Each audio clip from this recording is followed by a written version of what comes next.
आदरणीय राहुल गांधी जी, हमारे राजस्थान के मुख्यमंत्री अशोक गहलोत जी, हमारे छत्तीसगढ़ के मुख्यमंत्री भूपेश बघेल जी, हमारे लोकसभा और राज्यसभा के प्रतिपक्ष के नेता, हमारे विभिन्न प्रदेशों से आए हुए अध्यक्षगण, प्रतिपक्ष के नेतागण, सभी यहाँ सांसदगण, विधायकगण और कोने कोने से आए हुए यहाँ कांग्रेस परिवार के सदस्यगण, बहुत बहुत खुशी होती है, बहुत बहुत खुशी होती है आप सबको मिलकर, आप सबको देखकर।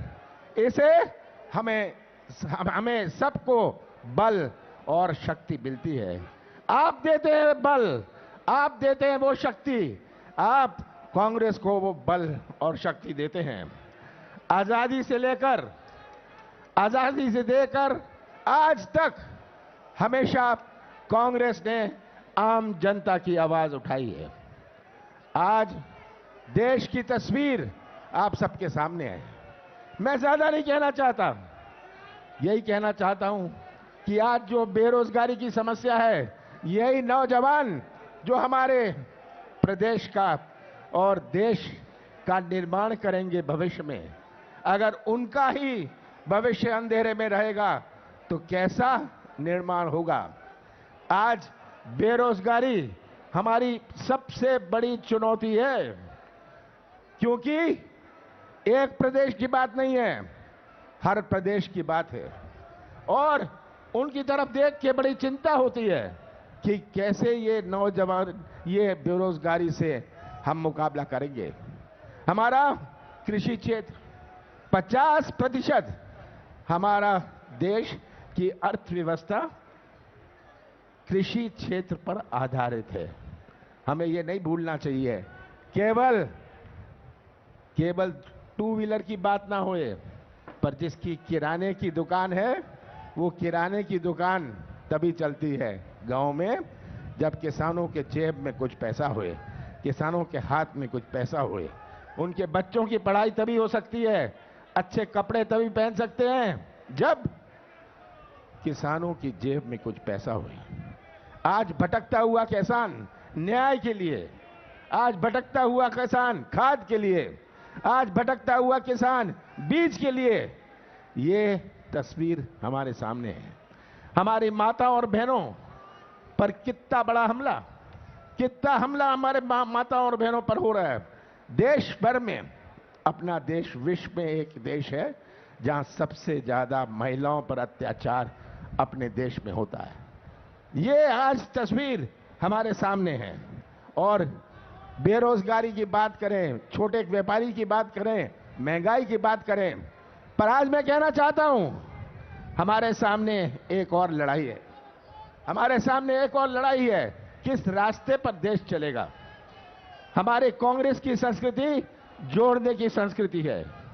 हम दिल जोड़ते हैं, संबंध जोड़ते हैं, रिश्ता जोड़ते हैं। हमारे देश की संस्कृति जोड़ने की संस्कृति है। बाबा साहब अंबेडकर ने हमारा संविधान बनाया। ऐसा संविधान बाबा साहब अंबेडकर ने बनाया जो विश्व में मशहूर है। पर अगर ये संविधान, ये अच्छा संविधान गलत हाथों में चला जाए तो देश कहां घसीटा जाएगा। ऐसा कोई देश नहीं है जहां इतनी विभिन्नता हुई। ऐसा कोई देश विश्व में नहीं है जहां इतने धर्म हुए। ऐसा कोई देश विश्व में नहीं है जहां इतनी जातियां हुए। ऐसा कोई देश विश्व में नहीं है जहां इतनी भाषाएं हुए, इतने रस्म हुए, इतने त्योहार हुए। ऐसा कोई देश विश्व में नहीं है जहां इतनी देवी देवताएं हुए। ये हमारे देश की विभिन्नता है और यही संस्कृति हमारे देश को एक झंडे के नीचे रखती है। आज सबसे बड़ी चुनौती हमारे सामने ये भी है कि हम उस संस्कृति पर अपने देश को कैसे जोड़े रखें जो जोड़ने की संस्कृति है। हमारा देश एक ऐसा देश है जिसने विभिन्न धर्मों को भी जन्म दिया। ऐसा कोई देश विश्व में नहीं है। तो आज अपनी संस्कृति टिकी रहे, अपनी संस्कृति जीवित रहे, ये भी एक बहुत बड़ी चुनौती हमारे सामने है। आप सबको याद है कैसे चिल्लाया करते थे बीजेपी के नेता, बीजेपी वाले, जब 5 रुपए पेट्रोल का भाव बढ़ जाता था, 2% महंगाई बढ़ जाती थी, ये कैसा चिल्लाते थे।